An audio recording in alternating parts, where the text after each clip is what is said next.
जहां 1939 से 1945 तक पूरी दुनिया वर्ल्ड वॉर 2 में लगी हुई थी, एक दूसरे को कत्ल करने में, एक जंग जीतने में लगी हुई थी, वहीं दुनिया के एक छोटे से शहर में जिसका नाम इलिनॉय है, उसके एक छोटे से गांव में वहां के लोकल लोग एक अलग ही जंग लड़ रहे थे। एक ऐसी जंग और एक ऐसी मखलूक से जंग जिसको वो देख तो नहीं सकते थे, मगर उसका वार कभी भी खाली नहीं जाता था।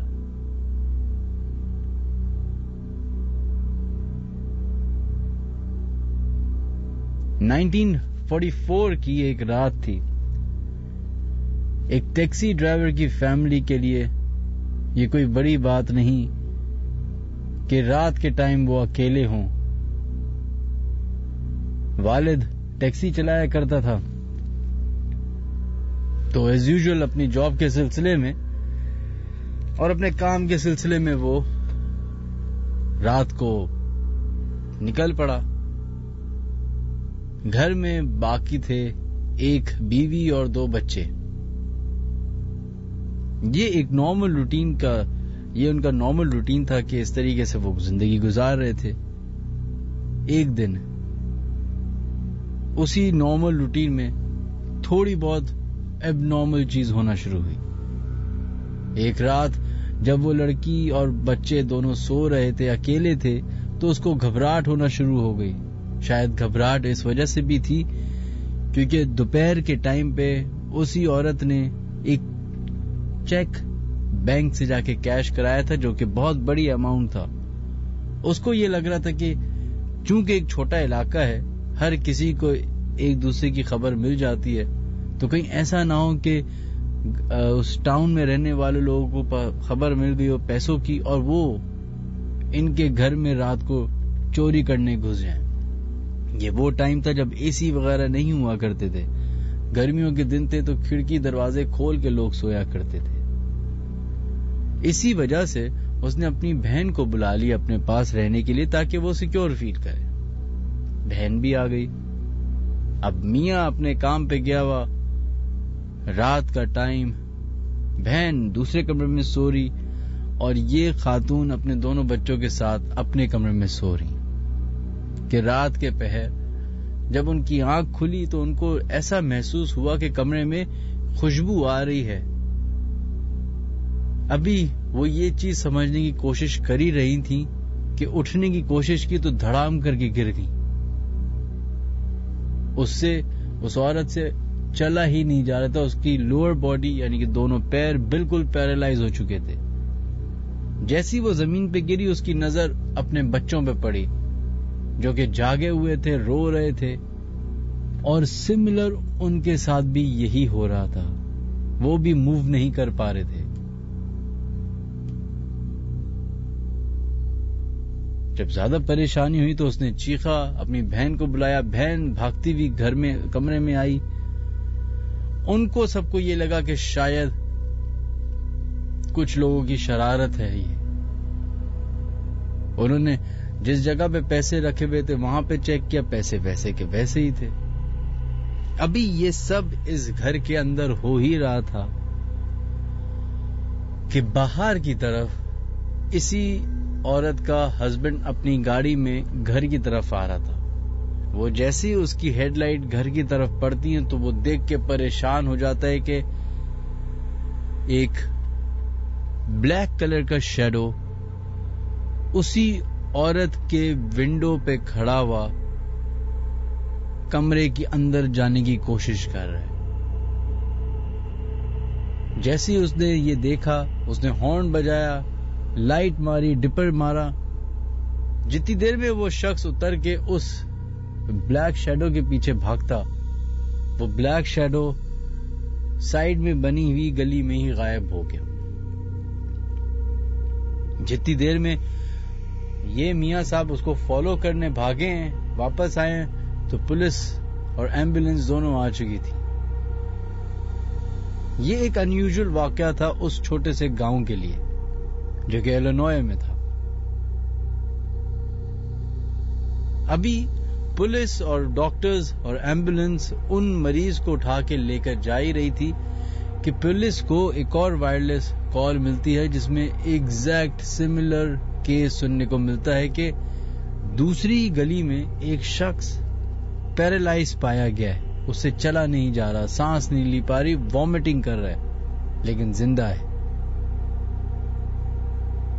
पुलिस फौरन उस जगह पहुंचती है, उस साहब को रेस्क्यू करती है और उनको हॉस्पिटल लेके आती है। अब ये साइमल्टेनियसली दो वाकयात एक ही टाइम में हुए, एक ही जगह पे। जो दूसरे वाले घर में साहब पैरालाइज पाए गए, उन्होंने बताया कि मैं सो रहा था, मुझे लगा कि मेरी कमरे की खिड़की में कुछ खटपट हो रही है। आंख खोल के देखी तो वहां पे एक ब्लैक कलर का शैडो खड़ा हुआ था और वो सिर्फ अंदर आने की कोशिश कर रहा था। जिसपे जैसे ही मैंने उठने की कोशिश की, जैसे ही रिएक्ट करने की कोशिश की, तो मैं धड़ाम करके गिर गया और मुझे पता चला कि मेरे लोअर बॉडी बिल्कुल पैरालाइज है। और उन्होंने भी एक बात बोली कि कमरे में मीठी सी खुशबू आ रही थी। अब ये मुअम्मा बन गया इलिनॉय की पुलिस के लिए कि ये आखिरकार चक्कर क्या है। 5 दिन के बाद फिर एक वाकया पेश आया जब एक औरत और मर्द सो रहे थे। अचानक से औरत की यानी कि बीवी की आंख खुली। उसने देखा कि कमरे के अंदर एक ब्लैक शैडो घूम रहा है। कमरे का दरवाजा खुला हुआ है, मेन घर का गेट भी खुला हुआ है और वो शैडो एक धुएं के बीचों बीच गायब हो गया। उस धुएं की खासियत ये थी कि वो धुआं अगेन खुशबूदार था और वो सूंघने के फौरन बाद ही मियां बीवी दोनों पैरालाइज हो गए और सिमिलर केस हॉस्पिटल और पुलिस को रिपोर्ट हुआ। इस तरह के 25 केसेस 2 हफ्तों में रिपोर्ट हुए इलिनॉय पुलिस को। प्रेस की अटेंशन उस जगह पे लग गई। उस जमाने में अखबार हुआ करते थे, अखबार वाले पहुंच गए, फोटोग्राफर्स पहुंच गए, जो भी लोकल मीडिया था वो पहुंच गया। अपनी प्रॉब्लम को छुपाने के लिए वहां के लोकल एडमिनिस्ट्रेशन ने ये कहा कि चूंकि उस इलिनॉय के टाउन के बिल्कुल करीब एक केमिकल इंडस्ट्री है, तो हो सकता है कि उस केमिकल इंडस्ट्री की वेस्टेज की वजह से कुछ ऐसी गैस प्रोड्यूस हो रही हो कि करीब में रहने वाले लोग बीमार हो रहे हैं। लेकिन ये बात फौरन ही निगेट कर दी गई उस केमिकल इंडस्ट्री के ओनर से, क्योंकि वो तमाम चीजों पे जो चीजें गवर्नमेंट की तरफ से उनको अप्रूव थी वो यूज कर रहे थे, जिसकी वजह से ऐसा कुछ नहीं हो सकता था। एक पॉइंट ऐसा भी आया कि पुलिस के चीफ ने इस बात को टोटली डिनाई कर दिया कि ऐसा कुछ हुआ ही नहीं है, ये लोगों का वहम है। फिर 2 हफ्ते बाद वो हुआ जो कोई भी एक्सपेक्ट नहीं कर रहा था। रात का टाइम था। एक कपल वॉक करता हुआ अपने घर की तरफ जा ही रहा था कि उनको पीछे से ऐसा लगा कि कोई उनके साथ चल रहा है।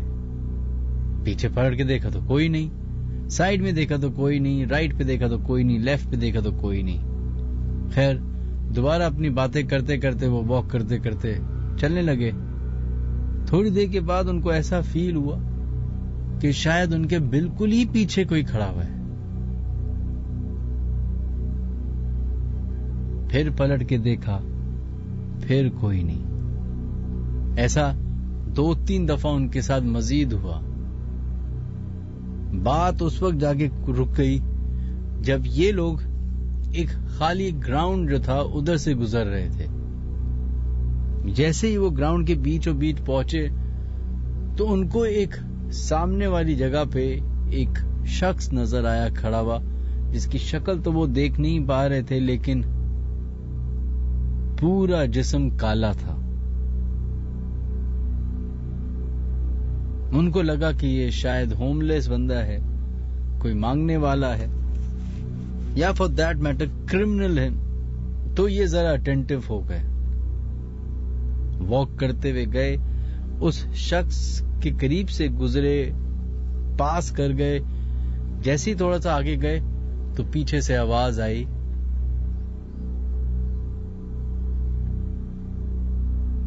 क्या तुमने मुझे नहीं देखा? ये सुनना था कि उन्होंने पलट के देखा तो अचानक से वो ब्लैक शैडो के साथ एक धुआं आया। उस धुएं में वही मिठास थी, वही खुशबू थी जो पिछले 25 लोगों ने शिकायत की थी। और ये पहली दफा था कि कोई ह्यूमन कांटेक्ट इतना करीब हुआ था उस मखलूक से।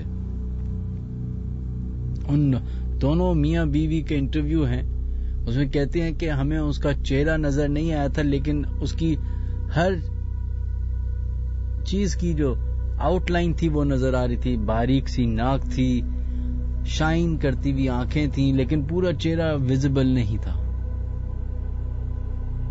सिर्फ हाथ दिखे थे, और कहते हैं हाथों के नाखून इतने बड़े जैसे कोई जानवर के हों। और देखते ही देखते वो उनकी आंखों के सामने से गायब हो गया।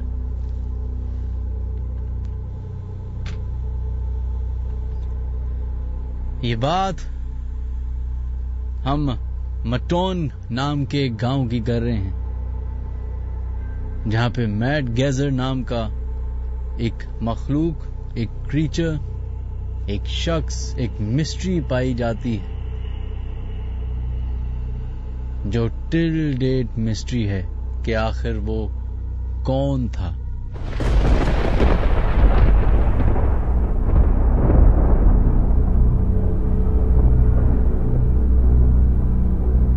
कई हजार सालों से दुनिया के मुख्तलिफ ममालिक में एक ऐसी मखलूक के बारे में जिक्र आता है जिसमें अमूमन ये सुना जाता है कि उसे देखा नहीं जा सकता, लेकिन उसे फील किया जा सकता है, उसे सुना जा सकता है, उसकी प्रेजेंस फील की जा सकती है। एक ऐसी मखलूक जो रात की तारीकी में अपने शिकार का इंतजार करती है। एक ऐसी मखलूक जिसका हमारी दुनिया से तो कोई ताल्लुक नहीं, लेकिन वही मखलूक हम इंसानों से पहले इस दुनिया से या इस कायनात से मुंसलिक है। 1950 से एक अजीब मरहला शुरू हुआ। दुनिया के मुख्तलिफ ममालिक में स्किन वॉकर नाम की एक मखलूक के बारे में जिक्र शुरू हुआ। मुख्तलिफ न्यूज चैनल्स में, उस जमाने के अखबारों में, मैगजीन्स में इस मखलूक के बारे में जिक्र किया गया। कहा जाता है कि अमेरिका के फोकलोर्स में से सबसे पुरानी और सबसे खतरनाक मखलूक स्किन वॉकर है, जो कि दिखती इंसानों जैसी है, पर बाकी सारी चीजें एक जानवर की तरह होती हैं, जो कि अपने आप को किसी भी टाइम किसी भी जानवर में तब्दील कर सकती है, और अमूमन एक वुल्फ, एक भेड़िए के रूप में ज्यादातर देखा गया है। 1960s में कोलोराडो में पुलिस मोबाइल को जो पेट्रोल कर रही थी उसको वायरलेस पे एक खबर मिलती है कि वहां के एक हाईवे पे एक मोटरसाइकिल वाला गुजर रहा था जिस पे अटैक हुआ और अटैक करने वाला दिखाई नहीं दिया। तो इस पे बड़ी इनको हैरानी हुई और वही पुलिस की मोबाइल जो थी वो फौरन पहुंची उस जगह पे।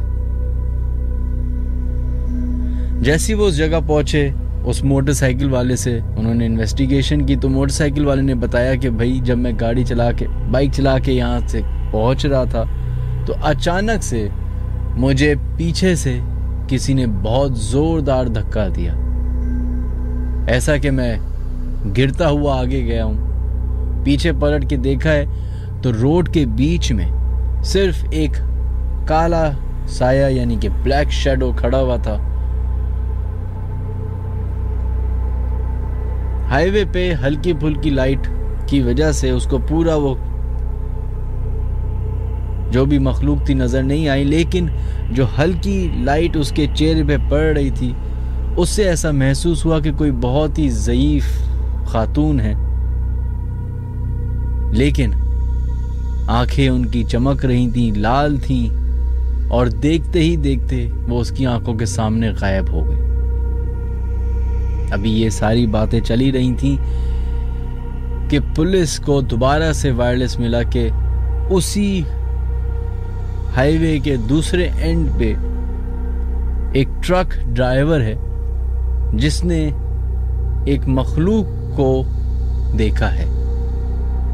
जब वो उस ट्रक ड्राइवर के पास पहुंचे तो ट्रक ड्राइवर ने बताया कि मैं काफ़ी देर की सफ़र के बाद मुझे नींद आ रही थी तो मैं एक पिट स्टॉप पे जाके रुक गया और वहाँ पे अपना आराम कर रहा था, सो रहा था। तो सोते हुए मुझे ऐसा फील हुआ कि मेरे ट्रक के ड्राइविंग वाले दरवाजे पे कोई स्क्रैच कर रहा है। इस आवाज़ से मैं उठा, मैंने शीशा खोला और नीचे झांक के देखा तो एक अजीब और गरीब मखलूक, अगेन ब्लैक शैडो, काला साया उस ट्रक के दरवाजे के नीचे खड़ा हुआ था। कहता है वो जैसे ही मैंने अपना सर बाहर निकाला उस शीशे से देखने के लिए तो मेरा उस मखलूक से आई कांटेक्ट हुआ। मुझे उस वक्त इतना खौफ आया कि मैंने अपना स्टार्ट किया ट्रक और फौरन वहां से भागा।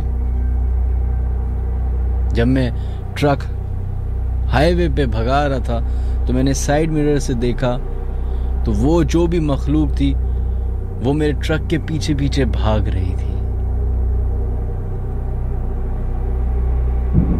जब आगे पहुंच के किसी टाउन में जाके मैंने ट्रक रोका और उतर के सांस ली तो देखा कि ट्रक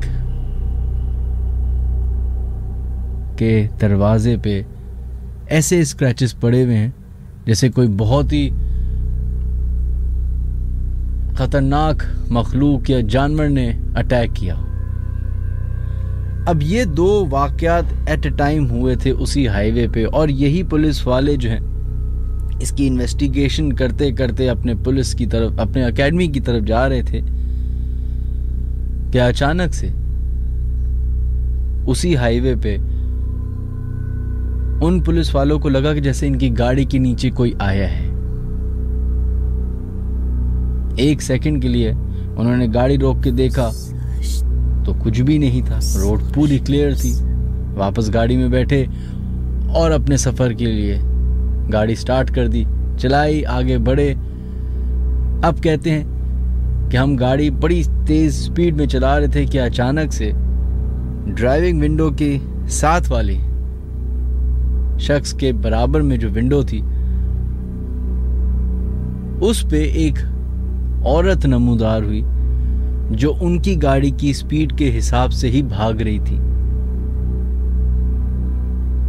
ये वही मखलूक थी जिसके बारे में उस मोटरसाइकिल वाले ने और उस ट्रक वाले ने तकरीबन जो बताया था कि उसकी शक्ल ऐसी है, इस तरह है। कहते हैं हमने कुछ नहीं देखा, हमने बाइक अपनी जो गाड़ी थी तेज भगाते गए कि किसी एक ऐसे सेफ जोन में जाएं जहां पे हम इसको जाके पकड़ सकें। कहते हम अपनी गाड़ी की स्पीड और तेज कर दी ताकि वो हमें फॉलो ना कर सके, लेकिन जितनी हमारी गाड़ी की तेज होती स्पीड, उतनी ही भी उसी मखलूक की स्पीड तेज होती। एक पॉइंट आया जब वो मखलूक और उसकी स्पीड थोड़ी स्लो हो गई। जैसे ही ये अपने पुलिस एकेडमी तक पहुंचे, इन्होंने पीछे पलट के देखा तो वो मखलूक गायब हो चुकी थी।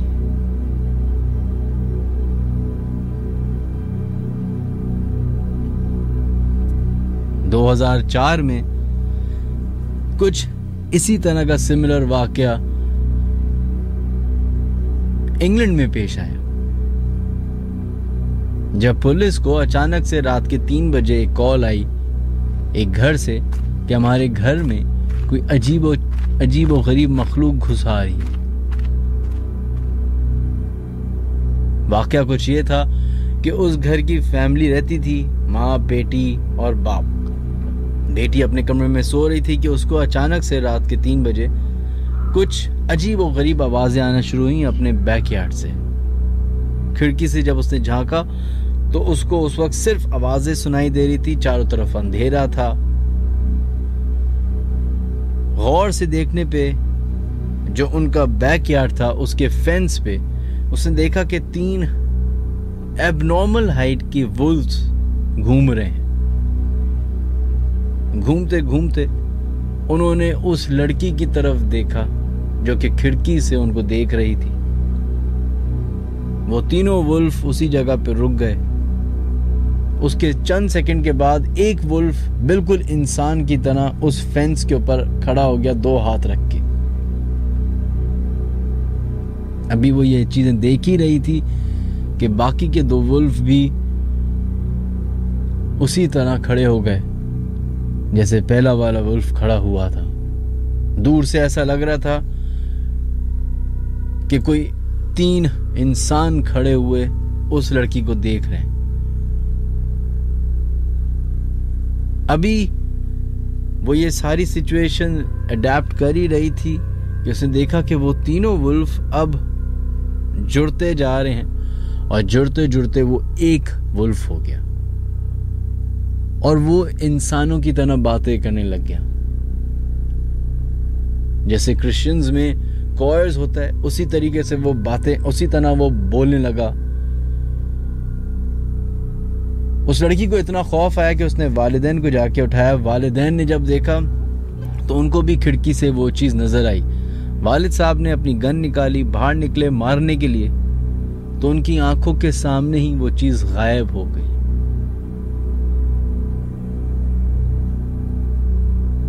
सिमिलर इसी तरह का वाकया पाकिस्तान में भी सवात की साइड पे पेश आया, जब एक बूढ़ा शख्स कुछ सामान लेके वापस अपने घर की तरफ जा रहा था कि उसने देखा कि बीच रोड पे एक मखलूक खड़ी हुई है जो कि जानवर नुमा थी। उस शख्स ने पत्थर उठाया उसको भगाने के लिए। उसको लगा शायद लोमड़ी है, भेड़िया है, लेकिन वो जानवर उधर से नहीं हिला। फिर उसने दोबारा एक पत्थर मारा ताकि वो भागे, ताकि उसका रास्ता क्लियर हो, लेकिन वो जानवर नहीं हिला। कहते हैं जब तीसरी दफा उसने पत्थर उठाया मारने के लिए तो वो जानवर 2 टांगों पे खड़ा हो गया जैसे कोई इंसान हो। उस अंधेरे में उस मखलूक की आंखें चमक रही थीं, वही सिमिलर लाल हो रही थीं।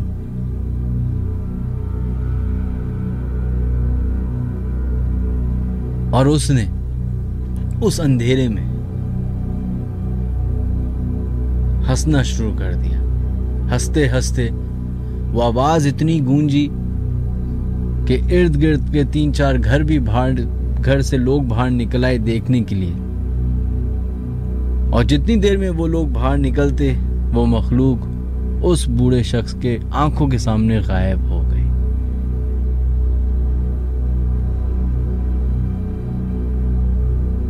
क्या है ये मखलूक? और क्यों सिर्फ ये रात की तारीकी में ही नजर आती है, और उन्हीं को जो अक्सर अकेले होते हैं।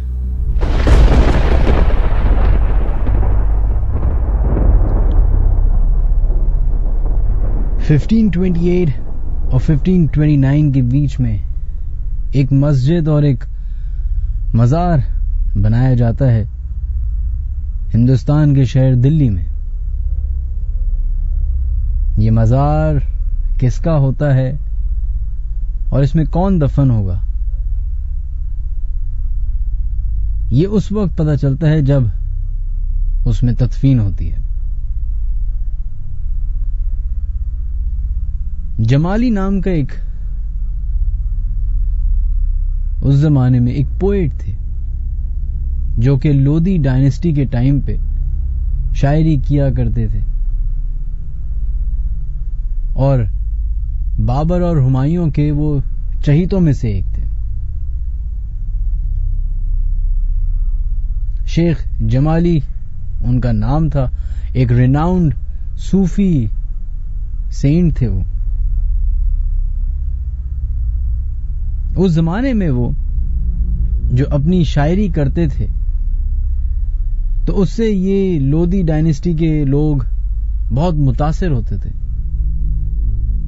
क्योंकि वो पर्शियन मिस्टिसिज्म के ऊपर शायरी किया करते थे।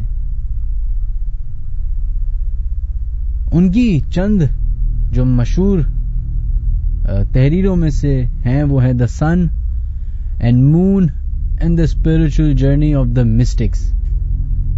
अगर आप लोग को मिले जरूर पढ़िएगा। इंटरेस्टिंग बात यह है कि उन्हीं के एक कहा जाता है कि शागिर्द थे जो कि तकरीबन उन्हीं जैसे थे, जिनका नाम कमाली था।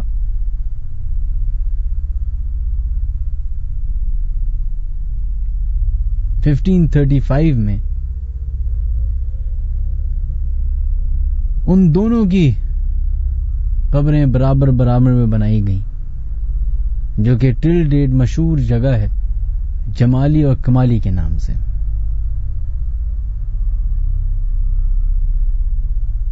लेकिन अब कई सौ साल गुजरने के बाद उस जगह को हिंदुस्तान की गवर्नमेंट ने अपने कब्जे में ले लिया, क्योंकि आर्कियोलॉजिकल विलेज तस्वुर किया जाता है। काफी साल पहले मट्टी में दफन ये मकबरा सामने आया तो हुकूमत ने इसको अपने कब्जे में लिया और इसको बंद कर दिया। बंद उसमें किया कि इसको रिकंस्ट्रक्ट किया जाए, इसको सही तरीके से रखा जाएगा, लेकिन ऐसा ना हुआ। और उसके बाद से वहां पे एक के बाद एक वाकयात होना शुरू हुए। जो लोग वहां पे जाया करते थे उस मस्जिद में या उस मकबरे पे दुआ करने या सैर और तफरीह करने, कोई एक ऐसा शख्स भी नहीं गुजरा जिसके साथ वहां पे कोई वाकया ना पेश आया हो। सबको उस मस्जिद में स्पेशली अंदर जाते ही ऐसा फील होता था जैसे कोई उनके साथ मौजूद है, किसी को उनकी प्रेजेंस फील हो रही है। यहां तक कि कुछ लोगों तक को यह भी लगा कि कोई उन्हें देख रहा है, हालांकि उनके अलावा उस मस्जिद में और उस मकबरे पे कोई भी नहीं होता था। बहुत सारी दफा लोग चीखते चिल्लाते हुए बाहर उस इंपॉर्टेंट जगह से वापस आते हुए नजर आए। यहां तक कि जो वहां पे सिक्योरिटी गार्ड्स तैनात किए गए वो हफ्तों में ही भाग गए उस जगह को छोड़ के। इस जगह के बारे में दानिश साहब हैं जो कि सिंगापुर में रहते हैं, उन्होंने मुझे ईमेल करके बताया। उनका ताल्लुक भी दिल्ली से है, तो मैंने इसके ऊपर थोड़ी बहुत पढ़ाई की तो मुझे पता चला कि ये एक रिनाउंड हॉन्टेड जगह है इन दिल्ली। जब लोगों के वाकयात पढ़ना शुरू किए तो दंग रह गया कि एक के बाद एक ऐसे वाकयात हैं जो आपको सोचने पे मजबूर कर दें कि कभी भी किसी भी अनजान जगह पे आप जाएं तो वहां पे मोहतात रहें। जैसे कहते हैं कि एक लड़की अपने 2-3 दोस्तों के साथ उस जगह को घूमने गई, और ये कोई आज से 10 साल पुरानी बात है। वो जैसे ही मस्जिद में दाखिल हुए, असर का टाइम था, तो उसको लगने लगा कि कोई उनके साथ है। वो एक फीलिंग आना शुरू हो गई कि जैसे हम इस मस्जिद में अकेले नहीं। खैर, डर के मारे वो लड़की बैकआउट कर जाती है और बाहरी मकबरे के अहाते में एक छतरी नुमा जगह होती है जहां पे वो बैठने की जगह बनाई हुई होती है, वो जाके बैठ जाती है। और उसके जो दोस्त होते हैं वो अंदर घूम रहे होते हैं। अब ये तनो तना अकेली बैठी हुई सिर्फ मकबरे और मस्जिद को देख ही रही होती है कि इसको अब फील होना शुरू होता है कि इसके बराबर में कोई है, कोई ऐसी चीज, कोई ऐसी शय जिसको ये देख नहीं सकती, लेकिन उसकी प्रेजेंस बाकायदा फील कर सकती है। यहां तक कि कान में सांस तक लेने की आवाज आना शुरू हो गई। फिर ऐसा फील हुआ कि बराबर में ही कोई बैठा हुआ है, कोई मुस्तकिल उस लड़की को देख रहा है। ये डर के मारे वहां पे चीखा चिल्लाना करके अपने दोस्तों को बुला के वापस घर चली जाती है, लेकिन किस्सा खत्म नहीं होता। किस्सा अब शुरू होता है। वो लड़की कहती है कि मैं अपने अपार्टमेंट सही सलामत पहुंच जाती हूँ। थोड़ा बहुत डर लग रहा होता है, लेकिन वापस से अपनी रूटीन में लग जाती हूँ। काम काज, जो भी पढ़ाई काम करना होता है वो कर रही होती हूँ। रात के 2 बजे जब सोने के लिए लेटती हूँ तो मुझे ऐसा फील होता है, वही फीलिंग जो उस मकबरे के सामने बैठ के बेंच पे आई थी, कि कोई है। अपने दिमाग का वहम समझ के बात को दरगुजर करने की कोशिश की, लेकिन फिर भी बैक ऑफ द माइंड ये बात तो तय थी कि शायद कुछ गलत हुआ है उस जगह मेरे साथ। अभी ये यही सोच ही रही थी कि अचानक से कमरे में किसी के बातें करने की आवाजें आना शुरू हुई, ऐसे जैसे कोई उस लड़की से मुखातिब है। उसके बाद फिर चीजें हिलना शुरू हुई। सोते में चादर कोई खींच ले, सोते में ये फील हो कि बिस्तर बहुत कोई हिल रहा है, पर्दे के पीछे सिलवट नजर आना किसी का, पर्दा हटाना तो वहां कोई नहीं होना। ये वाकयात इतने बढ़ गए कि उस लड़की ने घर से बाहर निकलना और यहां तक कि अपने दोस्तों से तक मिलना छोड़ दिया। थक हार कर उसको अल्टीमेटली दिल्ली छोड़ के मुंबई शिफ्ट होना पड़ गया और उसके बाद वाकयात खत्म हो गए। ये वाकया उसने एक अपने जर्नलिस्ट दोस्त को बताया तो उसको भी एक मौका मिला, एक कहानी की तलाश में वो भी निकला। वो भी इस जमाली कमाली मस्जिद के पास गया। उसने सोचा कि मैं क्यों ना रात में जाऊं, क्योंकि उस मस्जिद का ये मशहूर है कि रात के टाइम पे उस मगरिब के बाद उस जगह पे किसी को ठहरने की इजाजत नहीं है। ये गवर्नमेंट की तरफ से बोर्ड लिखा हुआ है। इसने सोचा कि मेरे पास एक कहानी है, अगर कहानी मिल गई तो मजा ही आ जाएगा। वो जाता है अपनी बाइक पे मगरिब के बाद, जंगलों के बीच में से होता हुआ वो उस मस्जिद की तरफ पहुंचता है। तो कहता है कि मस्जिद से पहले ही पहुंचने से पहले मुझे ये फीलिंग आना शुरू हो गई थी कि आज मैं कोई गलत स्टेप उठा रहा हूं, लेकिन अपने दिमाग की इंट्यूशन समझ के इग्नोर कर दिया और मैं आगे बढ़ गया। बाइक एक जगह पे लगाई और चलते चलते उसी मुकाम तक पहुंचा जहां पे वो लड़की बैठी थी और जहां वो सिलसिला शुरू हुआ था। कहता है मैं उसी बेंच पे जाके बैठा। कहता है मुझे बैठे अभी 2-4 मिनट ही हुए थे कि मुझे भी एग्जैक्ट वही सिमिलर फीलिंग आना शुरू हुई जैसे मेरे साथ कोई है और कोई मेरी मौजूदगी का पसंद नहीं कर रहा। लेकिन दोबारा से चूंकि एक वाकया जो दोस्त ने मुझे बताया हुआ था, इसकी वजह से मैंने इसको मजीद अपना वहम समझ के इग्नोर कर दिया और वहीं बैठे बैठे यूट्यूब पे मिथ बस्टर्स की वीडियोस देखना शुरू कर दी। किस तरीके से साइंस इस बात को झुटलाती है या प्रूफ करती है कि जिन्नात नहीं होते, ये इंसानों का काम होता है, इंसानों के दिमाग का काम होता है। कहता है यही मैं वीडियोस वगैरह देख रहा था कि अब मुझे सामने मकबरे में कोई चीज मूव होती हुई नजर आई। कहता है बजाय इसके कि मैं डर के भागता, मैं उस की तरफ बढ़ा। आगे गया तो मकबरे का दरवाजा था जो ऑब्वियसली बंद था। मैंने अंदर टॉर्च मार के झांका तो मुझे मूवमेंट नजर आई, जैसे कोई है उधर। उस जगह की एक और खासियत मशहूर है, एक खास बात मशहूर है कि वहां पे ड्रग्स यूजर्स और कुछ शेडी हरकत करने वाले लोग भी आ जाते हैं, जिसकी वजह से वो बड़ा एक सिक्योर्ड गार्डेड जगह है। कहता है कि मैं इत्तेफाक से वो देख ही रहा था कि मुझे उस चीज का सामना हुआ जिस चीज का मुझे डर था। कहता है मुझे उस अंधेरे गली के अंदर, उस दरवाजे के पार एक फिगर नजर आई जो कि हवा में थी, जिसकी आंखें लाल थी, लेकिन हैरत की बात है उसकी आंखों में आई बॉल्स नहीं थी। वो जगह पूरी खाली थी और उसके अंदर से रोशनी निकल रही थी। कहते हैं मैंने थोड़ी सी और टॉर्च मारी तो वो चीज मेरी आंखों के सामने से गायब हो गई। थोड़े ही सेकंड के बाद जब उसने 2-4 और दफा इधर उधर टॉर्च मारी तो उसकी हंसी निकल गई, क्योंकि वो जो आंखें नजर आई थी वो उसका वहम ही था, क्योंकि सामने एक गाय खड़ी हुई थी। कहता है मैं ये समझ के कि लोगों ने ऐसी एक मजाक बनाया हुआ है।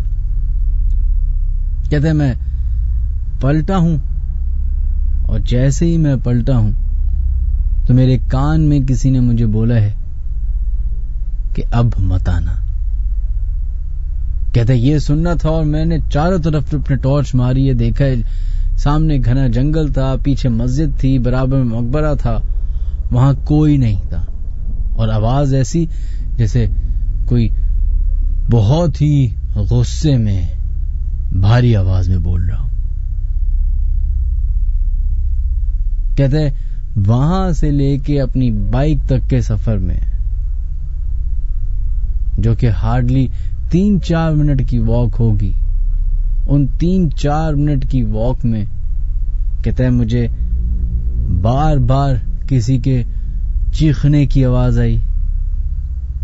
ऐसी आवाजें आई जैसे औरतें चूड़ियां तोड़ रही हों,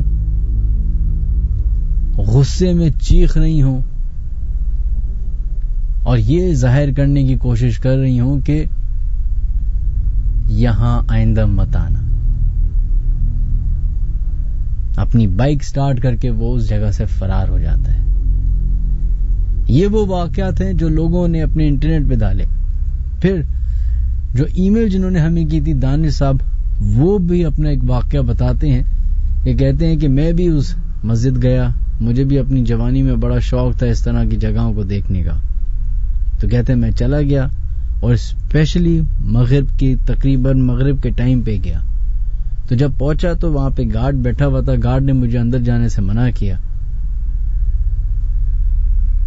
तो इन्होंने अपने एज यूजुअल गार्ड से पूछा कि आखिरकार ऐसा क्या है उधर जिसकी वजह से हमें मना करते हैं यहाँ पे, या फिर ऐसी क्या यहाँ पे चीजें होती हैं जिसकी वजह से ये मशहूर है जगह।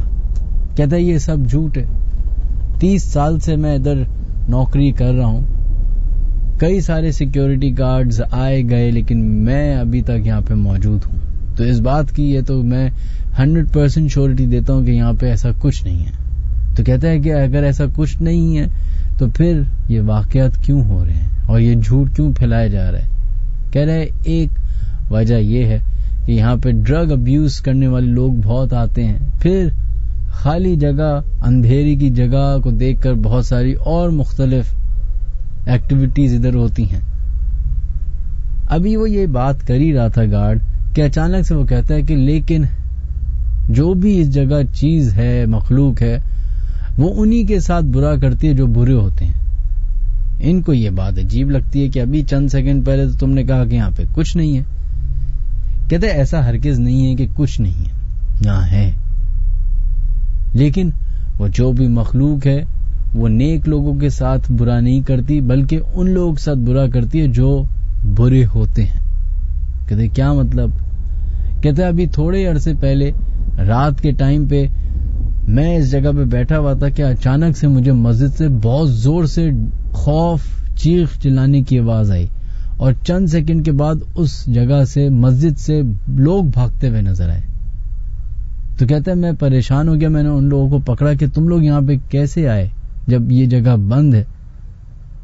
कहते हैं हम अभी अंदर गए थे नशा करने कि हमें किसी ने बहुत जोर से थप्पड़ मारा।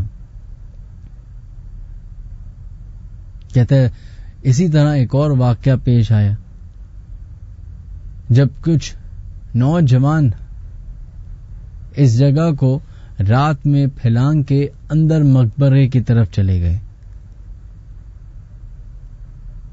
कहते हैं रात भर वो बेचारे बच्चे बाहर निकलने का रास्ता ढूंढते रहे, उनको नहीं मिला। यहां तक कि बहुत सारे लोग, जो बहुत सारे बच्चे थे, वो जब बाहर निकले तो उनके चेहरों पे, उनकी पीठ पे नाखूनों के निशान थे और सब जब बाहर निकले तो चीखते, डर, खौफ में मुब्तला सिर्फ एक ही बात कहते रहे कि वो हमें मार देगी। कौन मार देगी? कौन वहां इंसानों को जाने से रोकता है? और क्यों किसी को वहां पे इंसानों की प्रेजेंस अच्छी नहीं लगती? ये एक मिस्ट्री है और आई थिंक मिस्ट्री ही रहेगी।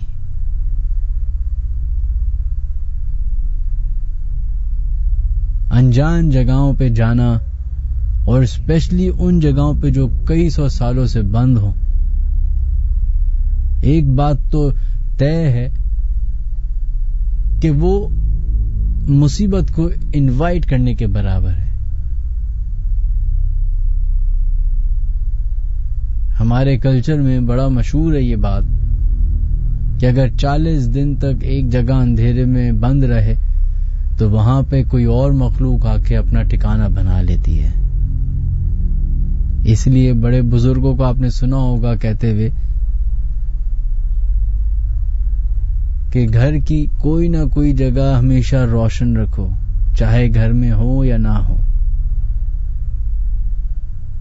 कुछ बातें बुजुर्गों की सही भी होती हैं, बस वक्त के साथ हम थोड़ा सा आगे बढ़ जाते हैं और इग्नोर कर देते हैं।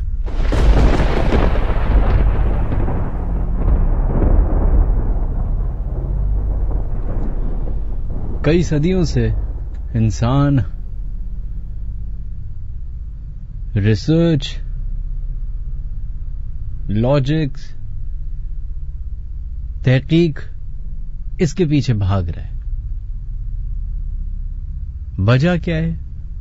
कुछ ऐसी चीजें इस दुनिया में होती हैं जिसकी वजह से तहकीक करना उस पे जरूरी हो जाता है कि आखिर वजह क्या है कि ये वाकया हुआ। जैसे बड़े बड़े वाकयात में कोविड है, दुनिया एक सेकंड के अंदर बंद हो गई सिर्फ एक ऐसे जरासीम की वजह से जिसको हम देख नहीं सकते। इसी तरीके से माजी में ऐसे बहुत सारे वाकयात हुए हैं जिससे इंसान की हिस्ट्री बताती है या ये दुनिया की हिस्ट्री बताती है कि जब जब उस तरह के वाकयात हुए हैं तो हम सब यानी कि अशरफुल मखलूकात इंसान परेशान हो गए। चाहे वो न्यूक्लियर रिएक्टर का खराब होना हो, चाहे वो वर्ल्ड वॉर की सूरत में होना हो, या फिर बीमारी की सूरत में। लेकिन सिर्फ यही वजूहात नहीं है इंसान के परेशान होने की। और भी कुछ ऐसी मिस्ट्रीज हैं इस दुनिया में मौजूद या माजी में गुजरी हैं जिनके बारे में सोच के, जिनके बारे में सुन के सिर्फ चंद ही सवाल आपके दिमाग में आते हैं। क्यों, कैसे, कब? जैसे कि एक बहुत सिंपल सी एग्जांपल है,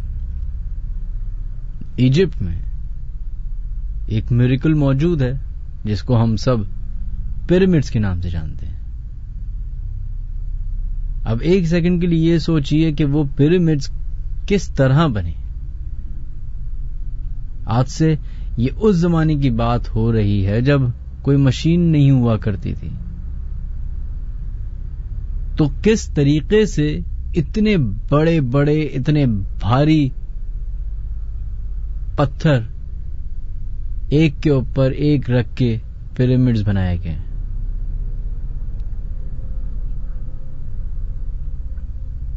इसी तरीके से एक और दुनिया मौजूद है जिसके बारे में हम सिर्फ उतना ही जानते हैं जितना हम अचीव कर सके इंफॉर्मेशन, ना उससे ज्यादा ना उससे कम। एक ऐसी दुनिया जिसके ऊपर कई सारे सवालात लोग उठा लेते हैं कि आया ये दुरुस्त है, नहीं है, मैन मेड तो नहीं है, कहीं फिक्शन तो नहीं है, कहीं कहानियां तो नहीं है, कहीं झूठ तो नहीं है।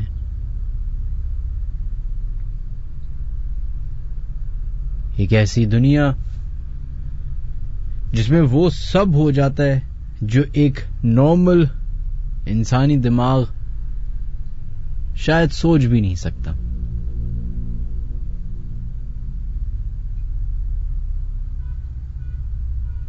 हम उस मखलूक की बात कर रहे हैं अपने शो में जिसको ज्यादातर लोग देख नहीं सकते, सुन नहीं सकते। बहुत ही कम गिने चुने लोग हैं जो महसूस कर सकते हैं, फील कर सकते हैं, उनसे कम्युनिकेट कर सकते हैं। एक ऐसी मखलूक जो मेरे और आपके बीच में ही है लेकिन हमें नजर नहीं आती। और ये नहीं कि ये ऐसी कहानियां हैं, मिथ्स हैं, ये हकीकत है। क्योंकि ना चाहते हुए भी आपके वो हमारे और आपके बीच में एग्जिस्ट करते हैं और कभी कभी अपनी एग्जिस्टेंस भी शो कर देते हैं।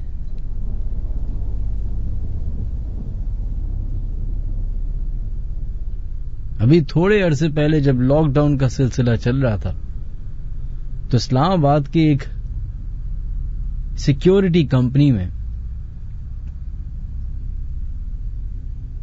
मामूल के तौर पे सिक्योरिटी गार्ड्स बैठे हुए थे। चूंकि कोविड चल रहा था और लॉकडाउन था तो कोई दफ्तर में आता जाता भी नहीं था। सिर्फ उस कंपनी के ही गार्ड्स जो उस बिल्डिंग की रखवाली के लिए जिनको ड्यूटी असाइन की हुई थी, सिर्फ वो ही आते थे। That's it. एक गार्ड एक रात कहता है कि मैं अपनी मामूल की ड्यूटी के हिसाब से पूरी बिल्डिंग में गया चेक करने, फ्लोर बाय फ्लोर के दरवाजे लॉक हैं, कोई दरवाजा खुला तो नहीं है, या कोई जानवर तो नहीं आ गया कुछ। कहते तमाम गार्ड्स अपनी अपनी की पोजीशंस में बैठे हुए, क्योंकि वो एक हसास इलाके में मौजूद है सिक्योरिटी एजेंसी। तो कहता है कि मैं गया, मैंने फर्स्ट फ्लोर चेक किया, मैंने सेकंड फ्लोर चेक किया, मैं थर्ड फ्लोर पे पहुंचा हूं। कह रहे मैं अभी आधे रास्ते में ही पहुंचा था कि मुझे जोर से दरवाजे बंद करने की आवाज आई। तो कहते मैं एक सेकंड के लिए चौंक गया कि यार मैं तो अकेला इस बिल्डिंग में हूं, ये कोई और सिक्योरिटी गार्ड तो नहीं आ गया। उसने सोचा शायद हो सकता है कोई सिक्योरिटी गार्ड ही आ गया हो, तो उसने आवाज दी कि अगर कोई रिश्तेदार है, जानने वाला है, तो वो समझ जाएगा, जवाब देगा। कहता है जवाब नहीं आया। कहता मुझे परेशानी हुई कि कहीं कोई आउटसाइडर तो नहीं कूद पड़ा है, हालांकि नामुमकिन है क्योंकि वो पूरी बिल्डिंग चारों तरफ से बार्ब्ड वायर है, ऊंची दीवारें हैं, कैमरे हैं, सिक्योरिटी के लोग बैठे हुए, कोई आ नहीं सकता। कह रहे मैं फिर अपना वहम समझ के दोबारा चेक करने लगा तो फिर आवाज आई जोर से दरवाजा बंद करने की, ऐसे जैसे कोई बहुत गुस्से में दरवाजे बंद कर रहा है। कहते अब मुझे हुआ कि यार ये अब वहम नहीं है, ये सेकंड टाइम हुआ है, मुझे चेक करना चाहिए कि क्या माजरा है। कहते मैं पलटा हूं और उस सिमत में गया हूं जहां से मुझे आवाज आई है दरवाजा बंद करने की। कहते मैं वहां पहुंचा हूं, वहां सारे दरवाजे खुले हुए, कोई दरवाजा बंद नहीं। कहते मुझे अजीब सा लगा। कहते मैं अपने वॉकी टॉकी पे जो वायरलेस था उस पे अपने गार्ड से पूछा, उन्होंने कहा हम तो सब अपनी पोजीशन पे बैठे हैं, तुम ही अकेले हो। खैर बात आई गई हो गई।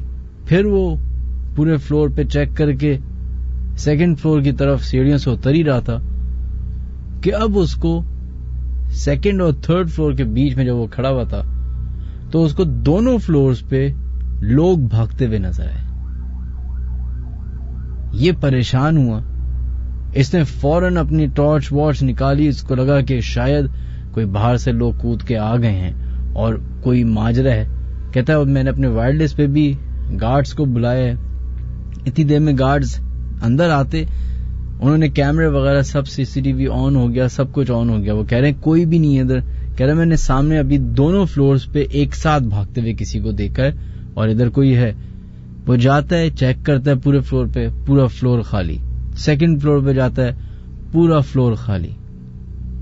ये सटपटा सा जाता है कि ये आखिर हो क्या रहा है।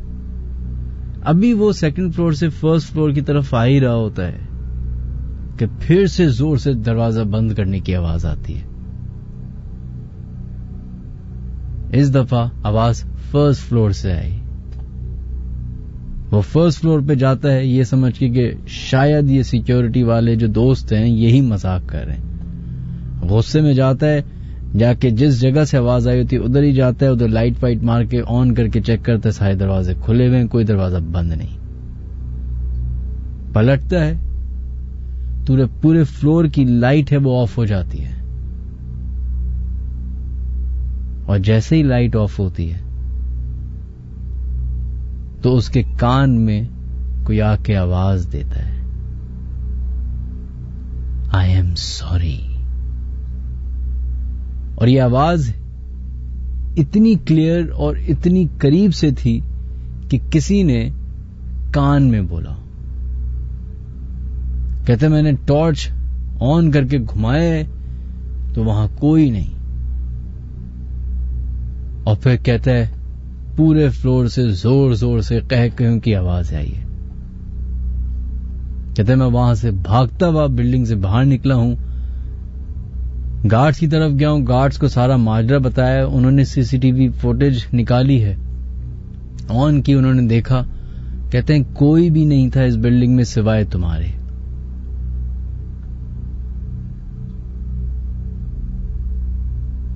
फिर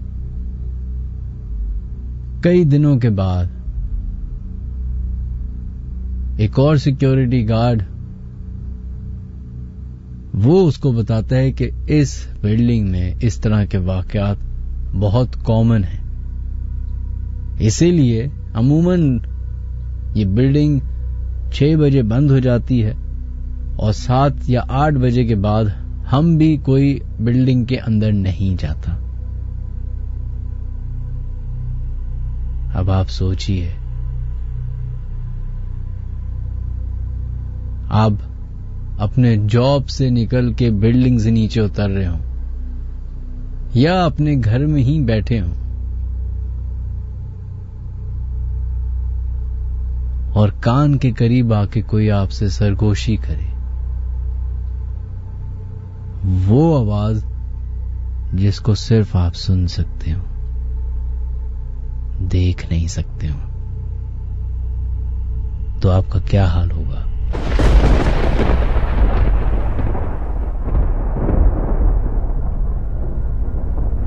नाइनटीज में हिंदुस्तान से एक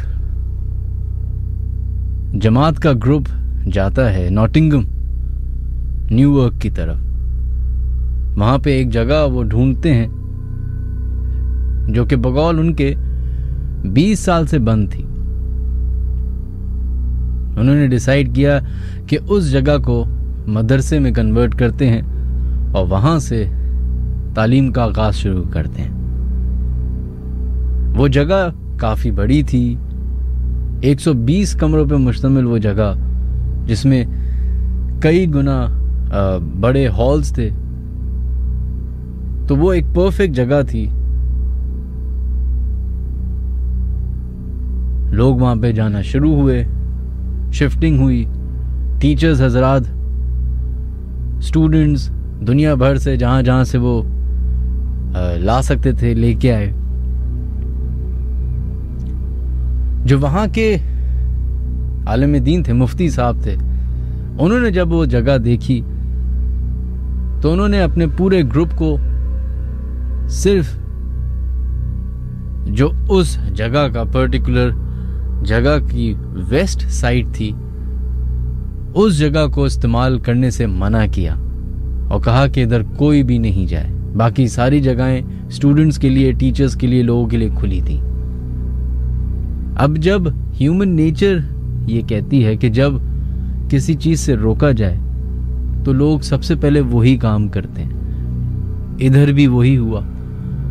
इस सवाल पे कि आखिर उधर है क्या जो हमें रोका गया है या मना किया गया है जाने से, चंद स्टूडेंट्स उस जगह गए, डरते डरते एक दूसरे का हाथ पकड़े हुए।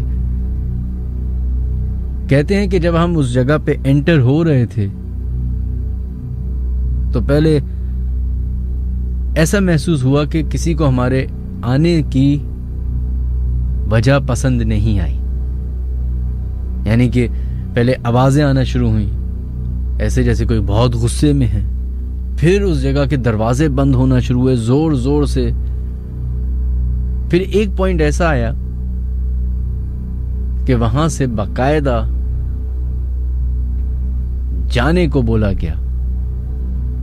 कोई दिख नहीं रहा था लेकिन आवाज फिर भी आ रही थी। डरते हुए वो सारे स्टूडेंट्स वापस अपने अपने कमरों में चले गए। इन्हीं सारे स्टूडेंट्स में एक स्टूडेंट था जिसका ताल्लुक बांग्लादेश से था। कहा जाता है कि उसकी उम्र 13 साल थी और उसको ना अंग्रेजी आती थी, ना उर्दू आती थी, ना ही अरबी आती थी। जो थोड़ी बहुत लैंग्वेज आती थी वो उसी से काम चलाता था। नेचर में वो बच्चा जो था वो कम गो था, क्योंकि ऑब्वियसली कम्युनिकेशन का मसला था तो बात ही नहीं करता था, और शायद कॉन्फिडेंस की भी थोड़ी सी कमी थी। कहते हैं वो उस हुजूम में ऐसे गायब हो जाता था कि पता ही नहीं चलता था कि वो बच्चा है भी कि नहीं। एक दिन मामूल के हिसाब से वो बच्चा जो है उस वेस्ट वाली साइड पे अकेले चला गया, किसी को पता ही नहीं चला। वहां पे 5-6 घंटे रहने के बाद फिर वापस वो उसी हॉल में आ गया जहां पे सारे टीचर्स, स्टूडेंट्स, मदरसे का जो अहाता था उधर आके बैठ गया। किसी को उस वक्त भी एहसास नहीं हुआ कि ये बच्चा गया था तो कहाँ गया था, वापस आया तो किधर से वापस आया। कहते हैं बात उस वक्त अजीब होना शुरू हुई कि जब वो बच्चा वापस आया तो उसके हाथ में कुरान था और अपने सामने टीचर जो बैठा हुआ था, मुफ्ती साहब, उनके पास वो गया और उसने अरबी में उनसे बात करना शुरू की। कहता है कि मैं आपको चैलेंज देता हूं, कुरान शरीफ में से कुछ भी मुझसे पूछ लें, मुझे सब पता है। ये उस दौर की बात है जब टीचर्स जो हैं वो बच्चों को पीट भी दिया करते थे। अब बहुत मुश्किल काम है। तो उस्ताद ने सोचा कि ये मेरे साथ मजाक कर रहा है। जब उसने अरबी में बात करना शुरू की बच्चे ने, तो ये परेशान हो गए कि इस बच्चे को ना तो कोई हिंदी आती थी, ना उर्दू आती थी, ना अंग्रेजी आती थी, और इसको अरबी तो बिल्कुल भी नहीं आती थी। ये अचानक से इसने अरबी कहाँ से बोलना शुरू कर दी। और उस पे वो कह रहा है कि मुझे अब आप कुरान की किसी भी आयत का, सूरत का पता करें, मैं आपको बता दूंगा।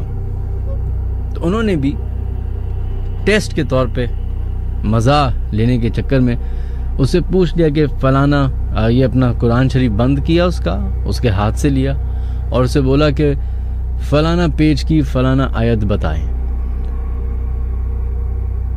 उसने चंद सेकंड भी नहीं लिए और उसने वो बता दिया। फिर उन्होंने दूसरी आयत का पूछा, उसने वो भी पढ़ दी। और ऐसे 4-5 अलग अलग पारों की आयत पढ़ ली, और ये सारी उसने अरबी में की।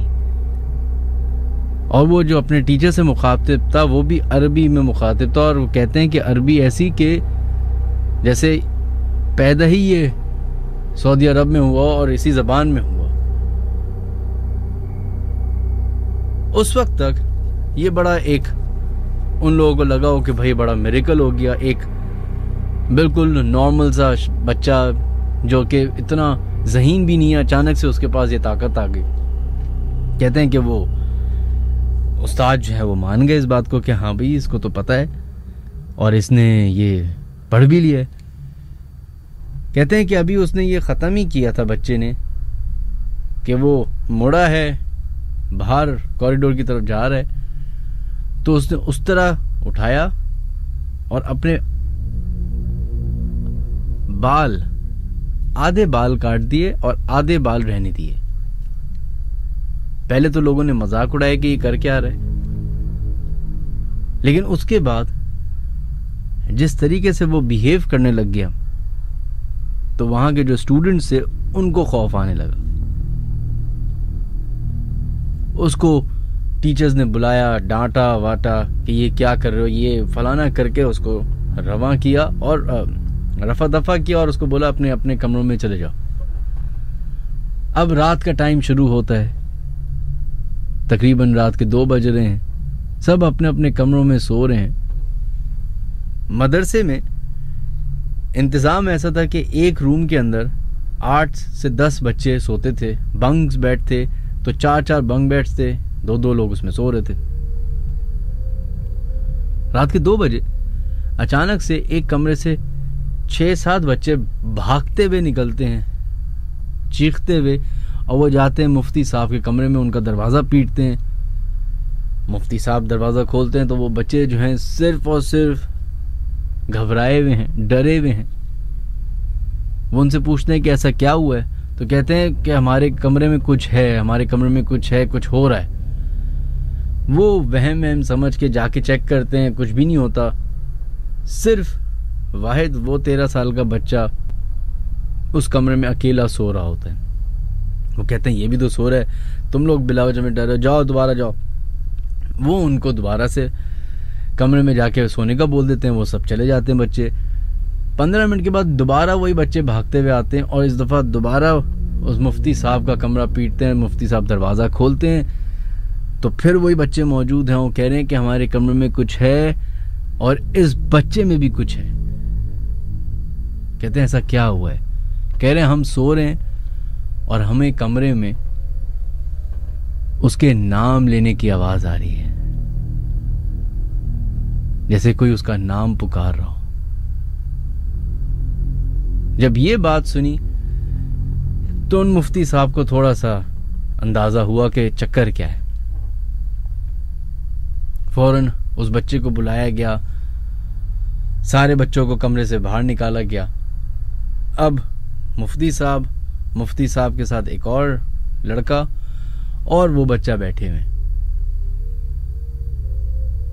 कहते हैं कि वो बच्चा फर अरबी बोल रहा, और जैसे इन मुफ्ती साहब ने उसका इलाज करना शुरू किया, यानी कि कुछ सूरतें पढ़ना शुरू की, तो बजाय इसके जो हमने हमेशा सुना है कि आप जब अल्लाह का कलाम पढ़ते हैं तो इस तरह की मखलूक डर के भाग जाती है, माफ़ी मांगती है, रोती है, वो बच्चा और उस बच्चे में मौजूद वो जिन ना तो डर रहा था ना रो रहा था, अलबत्ता वो भी आयतें पढ़ रहा था। जैसे जैसे मुफ्ती साहब आयतें पढ़ रहे थे वो भी आयतें पढ़ रहा था। यानी कि अगर वो चाह रहे थे कि बच्चे से जिन दूर हो जाए तो वो उसकी तोड़ पढ़ रहा था। एक पॉइंट ऐसा आया कि मुफ्ती साहब को रियलाइज हो गया कि हम एक ऐसे जिन से, एक ऐसी एंटिटी से, एक ऐसी मखलूक से गुफ्तगू या बात कर रहे हैं जो खुद भी आलिम दीन है, हाफिज कुरान है। सारे लोग मिल बैठ गए सर जोड़ के कि अब ऐसा क्या किया जाए, क्योंकि बाकी तमाम बच्चे जो हैं वो डर रहे थे और ये मामूल हो चुका था कि आवाज आना, ऐसा महसूस होना कि जैसे उसको कोई पुकार रहा है। जो सबसे बड़े आलिम दीन थे जिन्होंने ये फतवा दिया था कि उस जगह पे कोई ना जाए, उन तक ये बात पहुंचती है तो वो एक हल निकालते हैं। वो कहते हैं कि इस बच्चे को फौरन इसके अपने घर भेज दिया जाए। ये लोग कहते हैं कि ये कैसे, क्या मतलब, इसका क्या हल है, ये क्या, ये कौन सा हल हुआ। कहते हैं असल में जब हम लोग इस 20 साल पुराने खंडर नुमा घर में आए थे तो मेरा मुकालमा हुआ था उस मखलूक से जो उस वेस्ट वाली साइड पे रहती थी, और उन्होंने मुझसे मुखातिब होकर कहा था कि आप पूरी जगह पे मदरसा बना लें, सिर्फ उस जगह को छोड़ दीजिएगा, वहां कोई ना आए। वो जगह जो थी वो आप समझे एक उस मखलूक की अपनी प्राइवेट स्पेस थी और वहां पे उनके मेहमान आते थे, जिन्नात के मेहमान।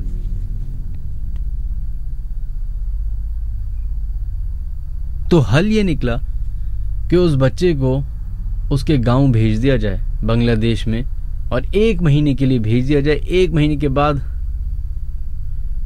जब वो वापस आ जाएगा तो सारे मामला सही हो जाएंगे। उस बच्चे को भेज दिया गया। कहते हैं जब उस बच्चे को लेके जा रहे थे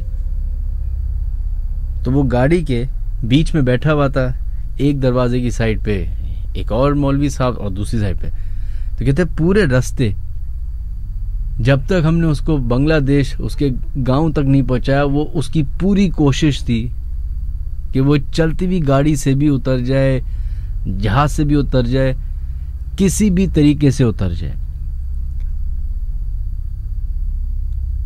जब वो बच्चा चला गया और ये लोग वापस मुफ्ती साहब के पास आए तो उन्होंने उनसे पूछा कि ये आपने किया क्यों है, इससे क्या फायदा होगा। कहते हैं हुआ ये है कि एक मेहमानों का टोला जिन्नात का उस जगह पे आया था, जो इस बच्चे के साथ जुड़ गया है। वो एक जवान जिन है जो कि हाफिज कुरान है, मुसलमान है, और उसको ये बच्चा पसंद आ गया, उससे दोस्ती वोस्ती हो गई, फलाना जो भी जैसे भी, और अब वो उसके साथ अटैच है। अगर हम उसको, उस बच्चे को यहाँ रखेंगे तो वो 1 महीने तक उसके साथ चिपका रहेगा। भेजने का रीजन ये है कि वो जो मेहमान जिन आए हुए थे उस जगह पे, उनका भी एक टाइम फ्रेम होगा, 10 दिन, 15 दिन, 20 दिन, जितने दिन भी उनके फैमिली मेंबर्स रहेंगे तो वो जिन उनके साथ ही जाना चाहेगा। और यही हुआ। जैसे ही बच्चा अपने घर पहुंचा, उसके 3-4 दिन के बाद जब खबर ली गई तो वो बिल्कुल नॉर्मल हो गया, और वो जिन वापस आधे रास्ते से ही वापस इस जगह पे आ गया। जब 1 महीने के बाद वो बच्चा वापस आया तो दोबारा से वही 13 साल का बच्चा बना हुआ, जिसको ना अंग्रेजी आती, ना उर्दू आती, ना ही अरबी आती, ना ही उसको वो कुरान याद जो थोड़े दिन पहले वो अपने मुफ्ती साहब को चैलेंज कर रहा था कि मुझे सब आ गया है।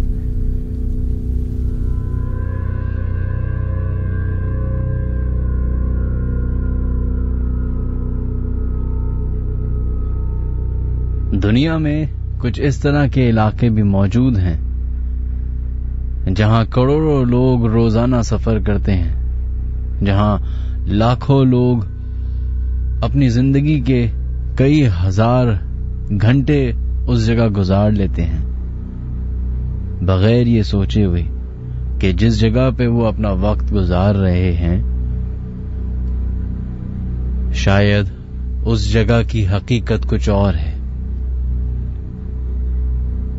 ऐसे ही दुनिया में एक जगह मौजूद है जहां पे साल में तकरीबन 1.5 बिलियन लोग उस जगह को इस्तेमाल करते हैं, लेकिन चंद ही लोग हैं जो उस जगह की हकीकत को जानते हैं। 1890 में बनी ये जगह लंदन की सबसे इंपॉर्टेंट तरीन लैंडमार्क में से है, जिसको लंदन अंडरग्राउंड के नाम से जाना जाता है।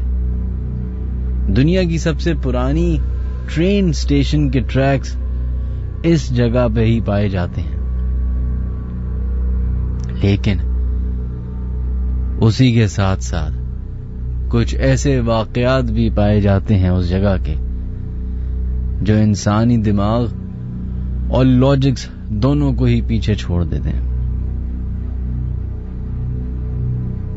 अर्ली 90s में स्टीव नामी एक शख्स जो कि लंदन अंडरग्राउंड के ही दफ्तर में काम करता था,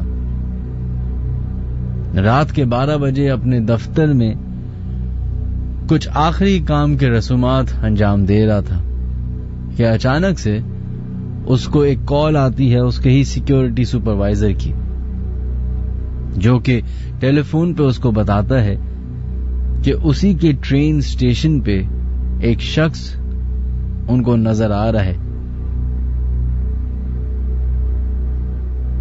इस शख्स को स्टीव को बड़ी हैरत होती है।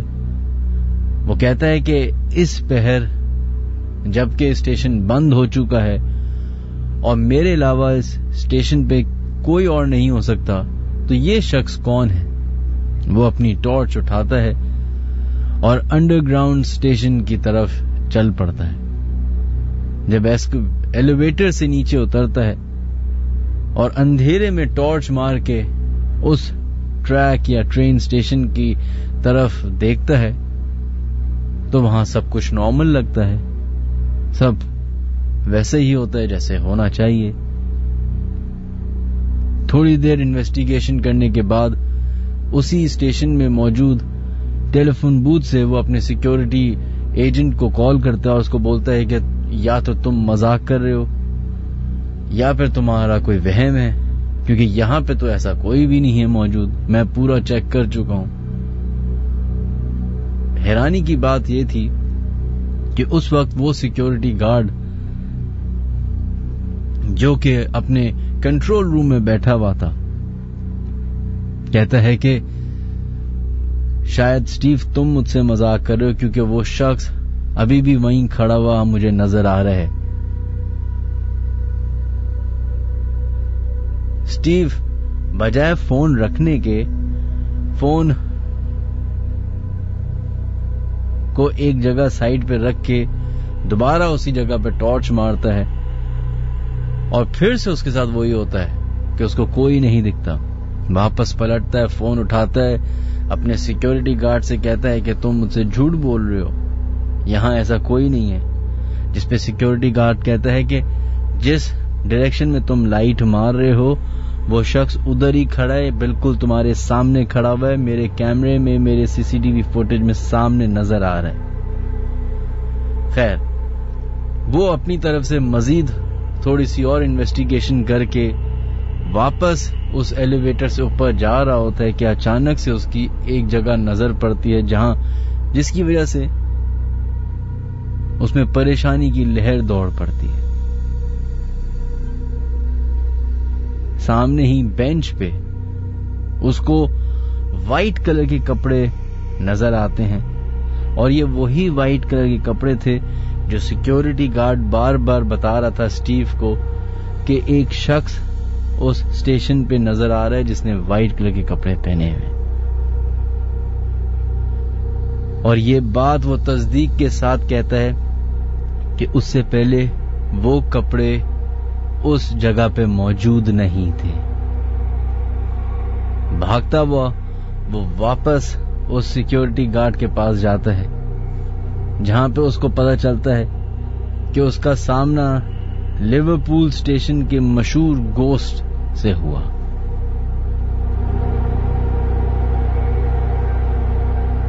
इसी तरीके से ये लंदन अंडरग्राउंड पूरे शहर में फैली हुई है। Long blonde hair lady without a face. 1992 में एक पाकिस्तानी निजात तारिक राना, जो कि बीकन ट्री स्टेशन पे काम करता था, अपने ऑफिस में रात के 12 बजे आखिरी काम कुछ कर रहा था कि उसके ऑफिस का दरवाजा अचानक से बजने लगा। उसके लिए उसको लगा कि बड़ी नॉर्मल सी बात है, क्योंकि ट्रेन आती जाती रहती हैं, तो उनकी इंटेंसिटी की वजह से वो दरवाजा हिल रहा होगा। वो अपने काम करने लगा, इस बात को इग्नोर करके। थोड़ी देर के बाद दोबारा वही दरवाजा दोबारा बजने लगा, तो उसको लगा कि शायद अब ट्रेन आने वाली है। लेकिन हैरत की बात यह थी कि टाइम गुजरने के बावजूद कोई ट्रेन ना गुजरी वहां से। और फिर तीसरी दफा दोबारा वही दरवाजा उसी इंटेंसिटी से दोबारा बजा। अब उसको लगा कि शायद ये कोई ट्रेन आ रही है या जा रही है, तो वो अपने रूम से निकला और सामने ही प्लेटफॉर्म था, उस पे जाके उसने टॉर्च मारी, देखा, तो उसको रियलाइज हुआ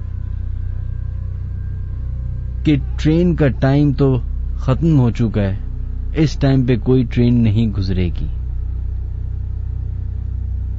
खैर, इस बात को वो हवा के होने की वजह से उस लॉजिक्स पे रख के वापस वो दफ्तर जाता है और अपने काम में फिर मसरूफ हो जाता है कि फिर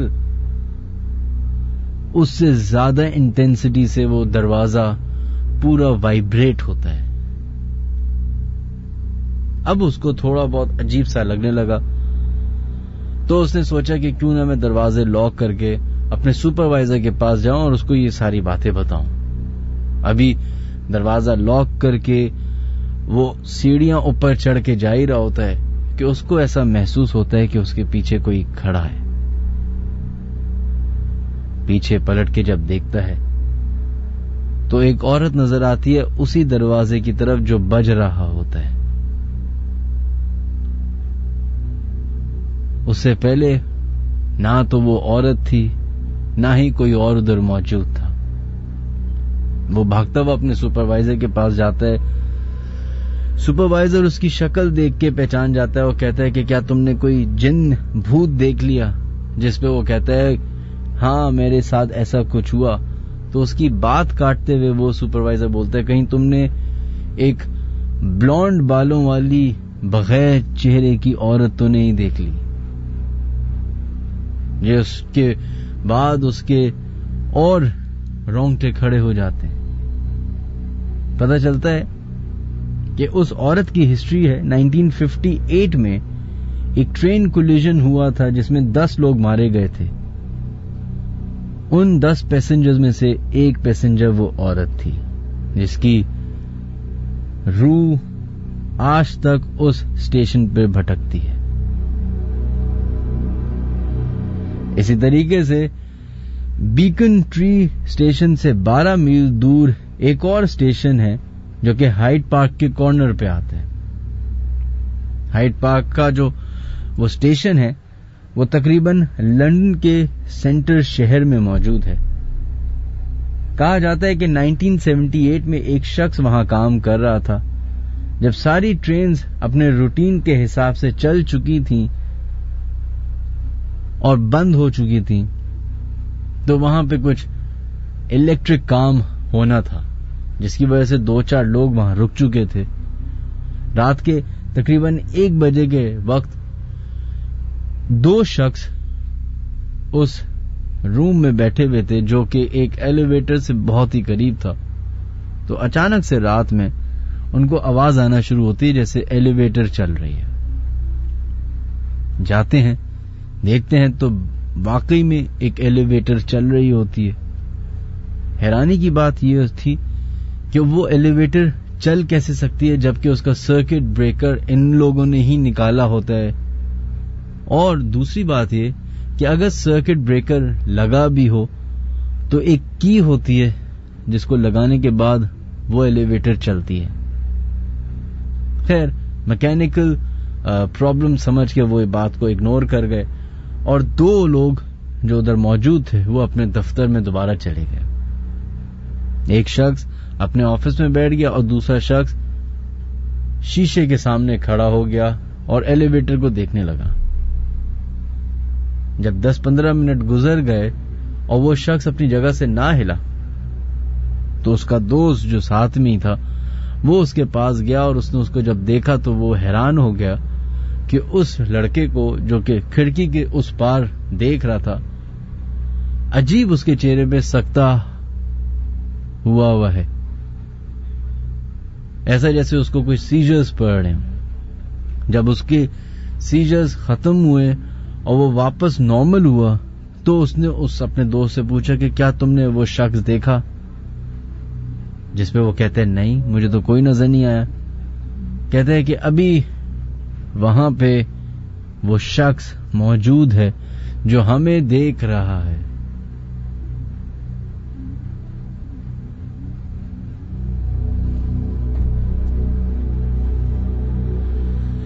इसी तरह कई सारे और वाकयात लंदन अंडरग्राउंड के मौजूद हैं। अगर कोई लंदन में आपका जानने वाला रहता है तो आप उससे पूछिए, वो आपको शायद और मजीद वाकयात भी बताए।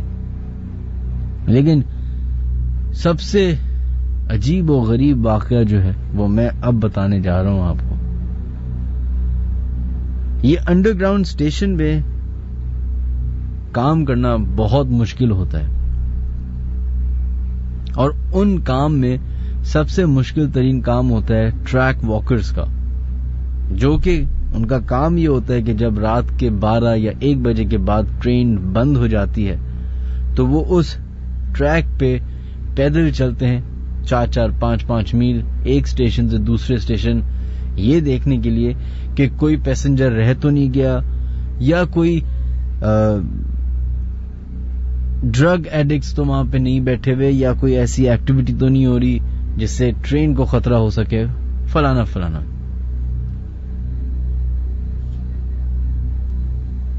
इसी तरीके से बिल मकॉन नाम का एक शख्स 2000 में ट्रैक वॉकर के लिए एक स्टेशन से नीचे उतरता है और इस बिल मकॉन की जो एक्सपीरियंस था वो 20 साल का एक्सपीरियंस था ट्रैक वॉकिंग में। वो बताता है कि मैं अभी एक स्टेशन से दूसरे स्टेशन के बीच में चल ही रहा था और उस जगह का माहौल इस तरह का होता है कि वहां पे ना लाइट होती है ना ही कोई विंडो होती है। एक तो अंडरग्राउंड है, ऊपर से ट्रेन भी नहीं आ रही तो लाइट्स भी नहीं है, तो सिर्फ एक टॉर्च होती है जिसके जरिए आपको इतने मील पैदल चलना पड़ता है और सब कुछ देखना पड़ता है। तो कहता है कि मैं अभी थोड़ी देर चला ही था कि मुझे थोड़ी सी थकान हुई, मैं वहीं कोने पे ट्रैक पे बैठ गया। कहता अभी 2 मिनट ही गुजरे थे हुए कि अचानक से मेरे राइट से मुझे आवाज आई। मैंने टॉर्च मार के देखा तो वहां कुछ भी नहीं था। कहते मुझे ऐसी आवाज आई जैसे कोई चल रहा है। कहते मैंने टॉर्च मार के देखा तो वहां कुछ नहीं था। अभी ये सब मरहला चल ही रहा था कि फिर से उसको अपने राइट से किसी के वॉक करने की आवाज आई और हैरानी की बात यह थी कि आवाज के साथ साथ किसी के कदमों के बाकायदा निशान तक नजर आ रहे थे। जो रेलवे ट्रैक होता है उसके बीच के हिस्से पे फुटस्टेप बनते हुए नजर आ रहे थे। और ये उसी डायरेक्शन में जा रहे थे जिस डायरेक्शन में उस ट्रैक वॉकर ने आगे जाना था। कहता है वो जो भी चीज थी वो मेरे सामने वॉक करती हुई गई है, हालांकि वहां कोई नहीं था उसके अलावा, लेकिन फिर भी उसने वो फुटस्टेप्स बनते हुए देखे। फिर वो जब फुटस्टेप अंधेरे में गए तो गायब हो गए, और ये उसी जगह पे थे जहां पे इस बिल मकॉन ने जाके एक्सप्लोर करना था।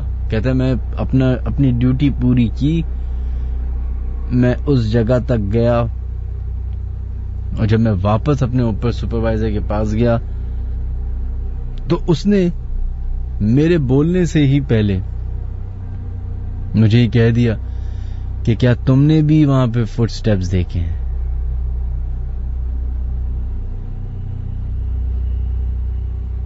लंदन अंडरग्राउंड 1890 से जो बनी हुई एक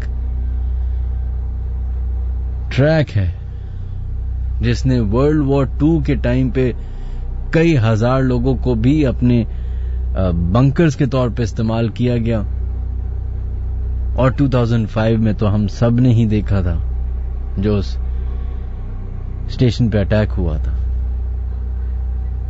तो एक हिस्ट्री है उस जगह की, एक ऐसी हिस्ट्री जिसके बारे में नॉर्मली किताबों में तो नहीं लिखा होता, लेकिन कुछ लोगों के साथ ऐसे वाकयात पेश आए हैं जिसे ये कहा जा सकता है कि ये लंदन की मोस्ट हॉन्टेड जगहों में से एक है।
चलें जनाब, बढ़ते हैं एक और इंटरेस्टिंग ईमेल की तरफ जो कि मुझे काफी पहले आई थी, और मैं चूंकि शो नहीं कर रहा था इसकी वजह से शामिल नहीं कर सका, तो अब उस ईमेल को शामिल करता हूं। सलाम मिनहाज, मेरा नाम फजील है और कुछ अरसे ही पहले यूट्यूब पे आपका शो सुनना शुरू किया।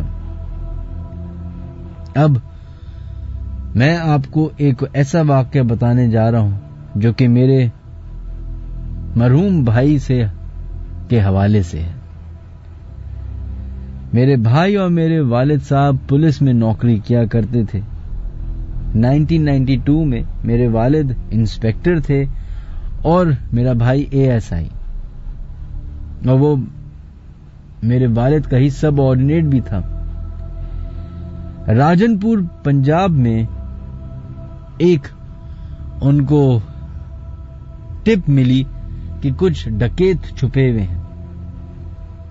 उन्होंने बाकी पुलिस वालों के साथ मिलके मेरे वालिद ने और मेरे भाई ने उस जगह पे रेड मारी, जिसमें डकैती के गैंग मेंबर्स तो मारे गए, लेकिन साथ साथ उनकी फायरिंग से चंद सिपाही भी शहीद हुए और मेरे भाई को भी पेट पे गोली लगी, लेकिन उस वक्त तक वो सही था। 3 दिन के बाद सर्जरी हो जाने के बाद उसको अचानक से एक दिन उल्टी आई, और चूंकि वो उठा हुआ नहीं था, लेटा हुआ था, तो लेटे लेटे जब उल्टी आती है तो वो ऑटोमेटिकली दोबारा लंग में चली गई, जिसकी वजह से उसका केस बिगड़ गया और उसकी वफात हो गई। उस वक्त मैं 4 साल का था और मेरा भाई जिसकी उम्र 22 साल थी सबसे बड़ा था हम सारे बहन भाइयों में। अब मेरी उम्र 32 साल है, इस्लामाबाद में रहता हूं और एक सॉफ्टवेयर हाउस में काम करता हूं। मिनहाज, मेरे बड़े भाई की वफात के बाद हर एक फैमिली मेंबर को ऐसा महसूस होता है जैसे मेरा बड़ा भाई उनको पुकार रहा है, कभी नाम से, कभी उनको ऐसा लगता है कि वो शलवार कमीज या वो कपड़े उन्होंने देख लिए जो मेरा बड़ा भाई पहना करता था, जैसे ग्रीन खद्दर की शलवार कमीज, या फिर जैसे मेरे भाई अपना गला जब खुश्क हो जाता था तो एक आवाज निकालता था गला सही करने के लिए, तो वैसी आवाज हमारे सारे फैमिली मेंबर्स ने आज तक सुनी है। मेरे छोटे बहन भाई जो कि उस वक्त 2 या 2.5 साल के थे जब उसका इंतकाल हुआ था, तो उस जमाने में वो घर के कोने में भाग के जाते थे और खड़े हो जाया करते थे। जब वालिदा मोहतरमा उनसे पूछती थी कि तुम लोग ऐसे क्यों करते हो, तो कहते हैं हम लोग जाते हैं क्योंकि वहां पे भैया खड़े होते हैं। कहते हैं कि 28 साल गुजर चुके हैं, आज तक हमारे फैमिली मेंबर्स यानी कि वालिदैन, वालदा, मेरे बहन भाई, हम सबको मेरे भाई की आवाज आती है। और ये सारे वाकयात हमारे भावलपुर का जो आबाई घर है उसमें होता है। कहते हैं कि लास्ट ईद मैं जब उधर गया भावलपुर में अपने घर में, तो मैं अपने कमरे में लेटा हुआ था कि मुझे अचानक से आवाज आई, शानी, जो कि मेरा भाई मुझे पुकारा करता था। तो मैंने भी इतने सालों के बाद, इतने सारे वाकयात होने के बाद अब जवाब देना शुरू कर दिए। तो मैंने भी अपने भाई को या उसकी आवाज को या उसकी रूह को वहां जवाब दिया, हां भैया, जिस पे फिर जवाब आया, बहू। उनके भाई जो थे अपने छोटे भाई को बहू कहते थे। कहते मैंने इसीलिए जवाब दिया था ताकि मुझे ये, मैं इनक्विजिटिव था कि अब आखिर आगे क्या होगा, लेकिन उसके बाद मुझे कोई रिस्पांस नहीं आया। मेरी वालदा और मेरी बड़ी बहनें, यहां तक कि मेरे नीसेस, उन सब ने मेरे भाई की आवाज सुनी है। उस वक्त भी जब मैं कमरे में मौजूद था, सब ने वो आवाज सुनी थी और सब हैरान हो गए थे कि ये तो बड़े भाई की आवाज है, और सब ने ही सुनी थी। कहते हैं मैं मुसलमान हूं, मेरा ईमान है कि एक दफा जब शख्स मर जाता है और उसकी रूह चली जाती है तो ऐसा नहीं होता, लेकिन मुझे ये बिल्कुल बात समझ नहीं आ रही कि ये कोई एंटिटी है या हमजात है जो कि मेरे भाई के रूप में हमारे घर में आता है और हमसे कम्युनिकेट करता है। जो भी है, कहते हैं जो भी है, आई लव इट, क्योंकि इसके जरिए मैं इमोशनली अपने भाई से अभी तक कनेक्ट हूं। मुझे उसकी आवाज सुनाई देती है, मुझे उसकी प्रेजेंस फील होती है। और हैरत की बात यह है कि ये सारे वाकयात सिर्फ उसी आबाई घर में होते हैं जो कि भावलपुर में मौजूद है। This is Wahad Zaidi from Karachi. एक छोटा सा वाकया शेयर करना है आपके साथ जो मेरे साथ हुआ था। ये बात 2008 की है। हम नॉर्थ कराची में एक अपार्टमेंट में रहते थे। वो अपार्टमेंट ही कुछ अजीब सा था। वहां डेली कुछ ना कुछ अजीब होता था। जैसे रूम में अकेले हों तो बराबर से कोई गुजरा, इस टाइप की अजीब सी फीलिंग होती थी। मेरे साथ जो हुआ वो कुछ अलग था। उस दिन मैं घर में अकेला था तो अचानक ऐसा लगा कि किचन में कोई है। मैंने चेक किया, कुछ भी नहीं था। फिर अचानक मेरे रूम की विंडो में से एक अजीब सी चीज मेरे रूम में आने की कोशिश कर रही थी और उस चीज का इतना बड़ा चेहरा था कि आधी विंडो तक सिर्फ उसका चेहरा ही नजर आ रहा था। बहुत अजीब सा था, समझ नहीं आ रहा था कि वो चीज क्या है। बस मैंने आयत की तिलावत करना शुरू कर दी, फिर अचानक वो चीज गायब हो गई। चलें बहाज, बहुत बहुत शुक्रिया, आपने एक छोटा सा वाकया हमसे शेयर किया। अगर हो सके तो कंप्लीट डिटेल दीजिए कि कौन से अपार्टमेंट थे, क्या क्या वाकयात हुए और कितने अरसे तक आप उधर रहे, तो जरा हमें और डिटेल मिलेगी।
है जनाब,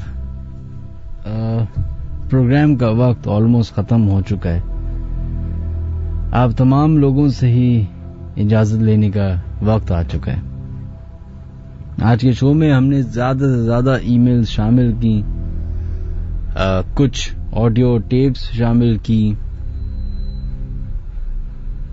कुछ लोगों के अपने वाकया जो उनके साथ हुए वो उन्होंने शेयर किए। लेकिन एक बात मैं आपको बता दूं, जैसे जैसे सर्दी आ रही है वैसे ही आप नोट करेंगे कि आपके इर्द गिर्द खामोशी जल्दी हो जाएगी। चाहे वो कराची जैसा एक बड़ा तेज तरार शहर हो या फिर पाकिस्तान का कोई गांव। जैसे ही सर्दी आती है, सर्दी अपने साथ वीरानियत, खामोशी, सन्नाटा लेके आती है और सर्दी की रातें खौफनाक भी उतनी ही लगती हैं जितनी अच्छी भी लगती हैं।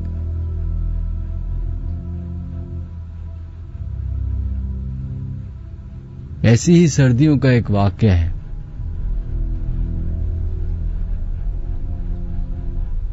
मेरे खालू जो कि आर्मी में थे एक जमाने में, तो उनकी बहुत ज्यादा पोस्टिंग इधर उधर हुआ करती थी। तो एक जमाने में उनकी पोस्टिंग मरी में हुआ हुई थी। वो मेरी खाला के साथ और उनके 2 बच्चे उस वक्त हुए थे, उनके साथ वहां पे शिफ्ट हो गए। जब वो शिफ्ट हुए तो वहां के सिपाहियों ने बताया कि साहब, आप जिस घर में आप रह रहे हैं उधर आप ना ही रहें तो बेहतर है, क्योंकि इससे पहले भी जितने लोग वहां पर रहे हैं कोई भी 1 हफ्ते से ज्यादा नहीं रहा पाया। उन्होंने ये बात एक मजाक के तौर पे ली और वो वहां पे शिफ्ट हो गए। कहते हैं जैसे ही शिफ्ट हुए वैसे ही वाकयात होना शुरू हो गए।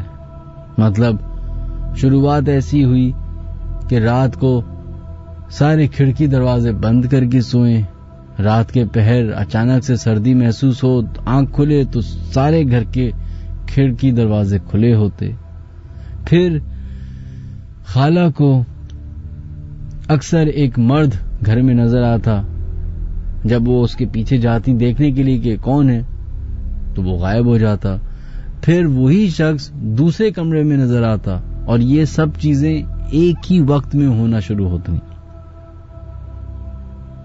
खतरे की घंटी उस वक्त बजी जब हर रात 2 बजे के बाद मेरे कजन्स अचानक से रोना शुरू कर दें।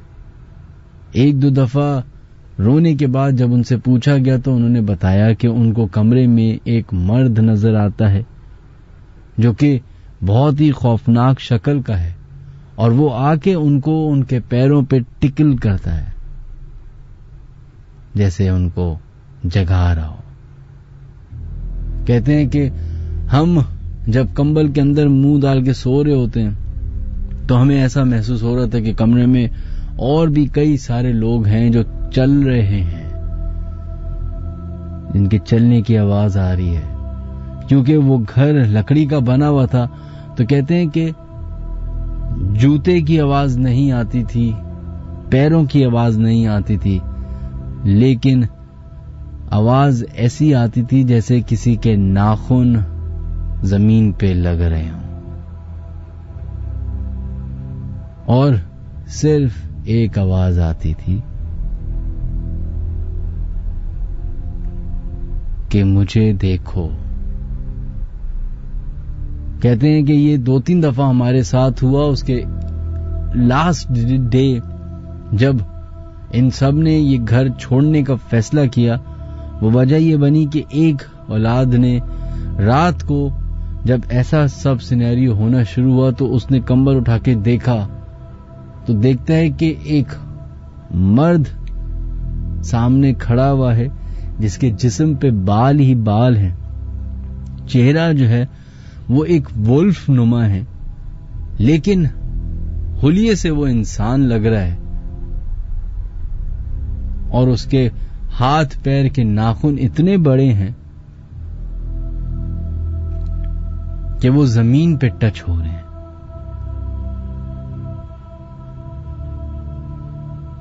और अजीब बात यह है कि वही शख्स चलते चलते दीवारों पे भी चला गया, छत पे भी चला गया, पूरे कमरे में 360 मूव करता रहा।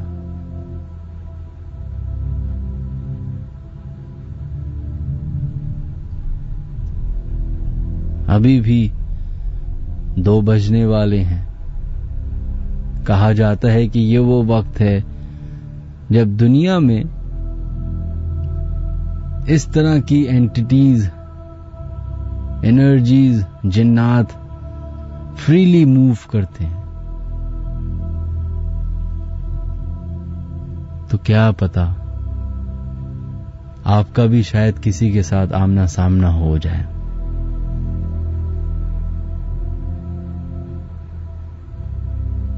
हो सकता है कि अभी आप घर में अकेले बैठे हुए हमारा प्रोग्राम सुन रहे हो, या किसी दफ्तर में बैठ के सुन रहे हो, या फिर फॉर दैट मैटर गाड़ी में सुन रहे हो। आपको लग रहा है कि आप अकेले हैं,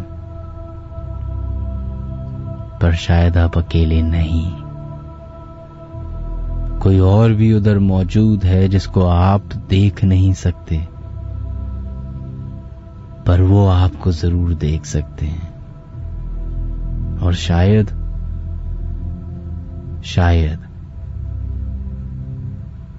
वो आपके इर्द गिर्द ही हैं। अपना ख्याल रखिएगा। जिंदगी रही तो दोबारा मुलाकात होगी। हमारा YouTube चैनल जरूर सब्सक्राइब कीजिएगा www.youtube.com/minaj ali askari। Until then, खुदा हाफिज।